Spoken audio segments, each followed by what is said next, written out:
Yo, what's up guys? And it's Renon. We're going to do a quick impromptu video about the new Lost Ark trailer. If you haven't watched it, go watch it. It is really dope. But I'm going to do a quick coverage of it, even though the update is really only 2 minutes long. This video is going to be even shorter than that, hopefully.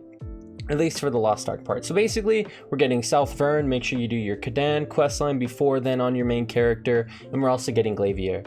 For the skins, we're also going to be getting the Ark Pass, which will come with cosmetics and a free mount and some free mats. And if you spend money to get the Ark Pass, you will get more additional mats and more cosmetics. So basically, no matter what, we're going to be, if you're going free to play, you're going to get mats and a new mount. And if you want to buy the Ark Pass, you'll get even more skins and all that stuff. And then with the Glavier, they're releasing a new Glavier specific skin, which I'll put up on the screen right now.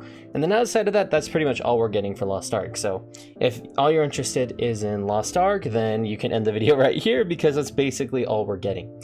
And another thing I want to cover is WoW, because WoW also came out with a trailer today. I guess we're getting some capitalism type freaking competition here, which is always good. Competition's always good for the consumer. But anyway, so for WoW, we get the Dragonflight expansion reveal. The trailer is really cool, kind of less action-packed than the other, really awesome looking intro cinematics for the game, but it's still very like very lore-driven cinematic for the Dragonflight expansion, which is really cool in my opinion. There's going to be a new race that can only be one class, which is really interesting. They've never really done anything like this before with a race and class kind of combo 1-in-1. So if you want to play the new, I think it's called Drakthera, like Dragonkin race, you can only be an evoker, which is pretty cool in my opinion. And one of the main reasons I'm pretty sure they did that for a new race is that they don't want to make another armor type specifically for the Dragonkin because they have a unique model. So now they don't really have to make all the armor sets work with the new dragon race. And now they only have to design one armor, the evoker armor, and all the tier gear for the evoker for only the dragon race. That's probably one big reason why they only wanted it to be one class. Outside of that, obviously we get the new continent, I think it's called Dragon Isles, right? Dragon Isle Island, which is basically a hidden area where the dragon aspects kind of came from. It's going to be really cool, very well designed continents, which are going to be really cool. And then outside of that, we get a new type of flying called dragon riding, which adds more dynamic flying where you can dip, dive, you can shoot up into the air. There's momentum, contour effects in the wind from the wings, all kinds of really cool, unique flying aspects of it. And you also can get a dragon, which will be with you the entire expansion, which will also be customizable, almost like your character. And as you explore the world, you'll literally be able to get new customization options and whatnot to really make your dragon feel really unique to your character.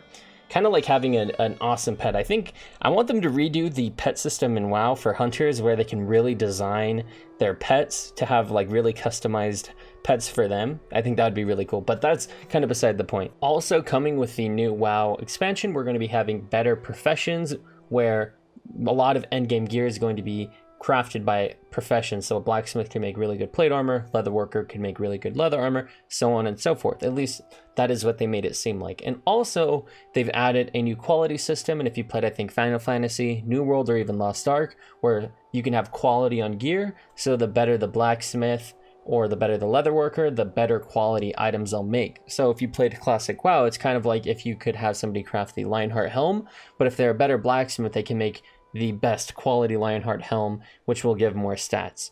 And that's going to be really cool, so you can look for people who are really good blacksmiths to make the best quality of an item that you want for endgame. And not only that, they're adding this new system, which may be tied to the auction house. There may be a new NPC on their own who you can go to commission a profession. So say, for example, if we take Lionheart helm again, you could go to have somebody make the Lionheart helm and commission them, and then a blacksmith can come along to that NPC and then craft that item for you. And then apparently they might be able to add cool little knickknacks as well. So if they craft the Lionheart helm, maybe they'll give you an extra item, maybe a material, kind of like if you've ever ordered anything on Etsy where you can order something and then like a t-shirt, and then with that t-shirt they give you a sticker that's like their logo or something cool that you can use, or a knickknack. It seems like they want to add something like that into the new system, so you can look for that specific person to make your item. So if you're a well-known blacksmith on your server, then people can come to you to make stuff, which is really, really cool in my opinion. Another huge update they're doing as well is completely redoing the talent system, which I think they redid in MOP. They're going back to the age-old classic WoW talent tree type system, which is amazing. I love the classic WoW talent trees, and they're trying to make it even better, where you have your main class talent tree and then you have a separate talent tree for your spec. Now I don't know if you're going to get two different types of talent points every time you level, like one for your class talent point and then another one for your spec, or if you're only getting one talent point that you have to allocate between either your class or your spec talent tree.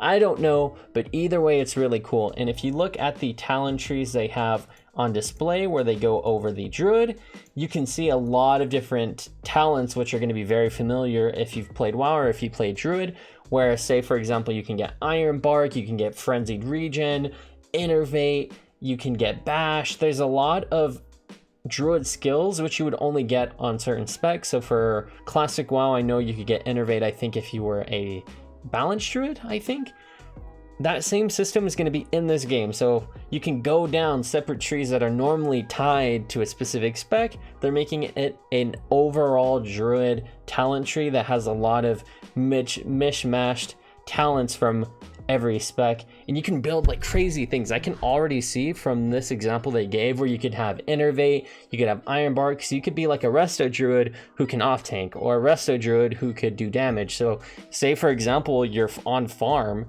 you still want a healer, you still want a resto druid, but hey, you guys don't need say for certain phases maybe you need more damage, or say your team is just completely outgeared it and you only need to really heal the tank, then you could probably put your hots up on the tank to keep them up, a blood DK for example, and then you could just go into your Moonkin form in the talent tree, you build to do damage in the druid overall talent tree, and so you could just be freaking casting Star Surge or whatever, or you could go into your cat form and start freaking dotting up the boss and doing a little bit of extra damage.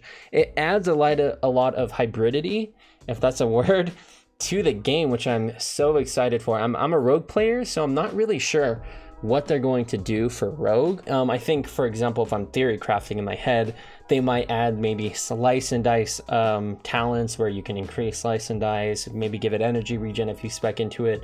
Maybe you can also do like in classic WoW, you can spec into even better stealth, you can spec into better sap. I think druid's a little bit easy to visualize because they have different forms and it's pretty cut and clear that they have completely different playstyles, where with a class like rogue, they are all kind of similar, but they're with minor differences, I think, especially in classic WoW. All that is to say, there are so many cool options for the talent trees, and I'm thoroughly excited for this expansion's talent tree system. Really cool. They're also going to have an inbuilt UI maneuverability where you can say, for example, you could have the default UI, but if you want to move it around, the game will automatically allow you to move your cast bar, move your action bar, move your map, your health bar. All that stuff is going to be maneuvered now without having to have an add-on, which is going to be amazing if you play WoW and you don't want to have add-ons. Well, guess what? The game is now catering to you, which is really cool.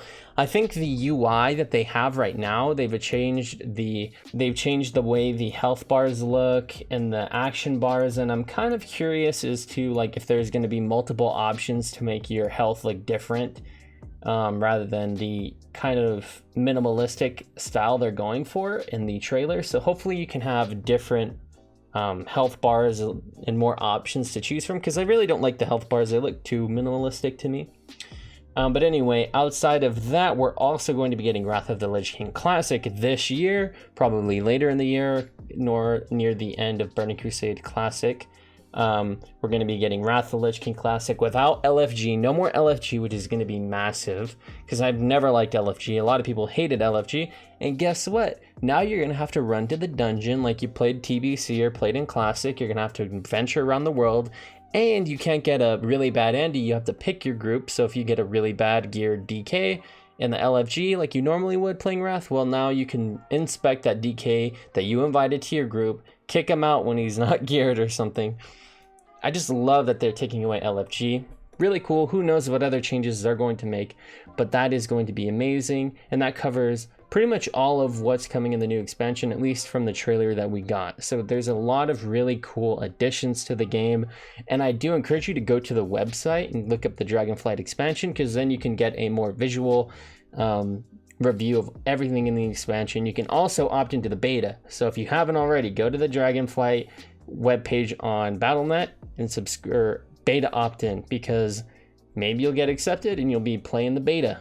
You can try it out, and then you can let me use your account and I can test it out. But anyway, that's going to cover all of the World of Warcraft news, and as well as the Lost Ark news. So hopefully you enjoyed the video. Hopefully I covered everything. But anyways, guys, thank you so much for watching.